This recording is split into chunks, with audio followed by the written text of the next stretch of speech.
mengucapkan selamat datang dalam acara penandatanganan MOU antara Universitas Muhammadiyah Indonesia dengan pemerintah Kota Banda Aceh, sekaligus kuliah umum dengan tema perkembangan bidang kesehatan di Kota Banda Aceh.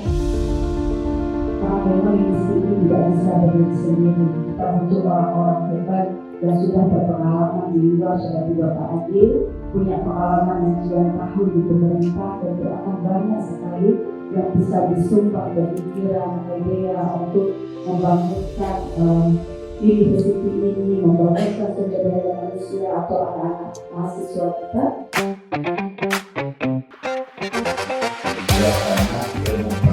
Masuk ke kampus atau akademisi yang masuk ke dinas-dinas teknis pemerintahan itu akan menjadi lebih bagus, ada kolaborasi antara praktisi dan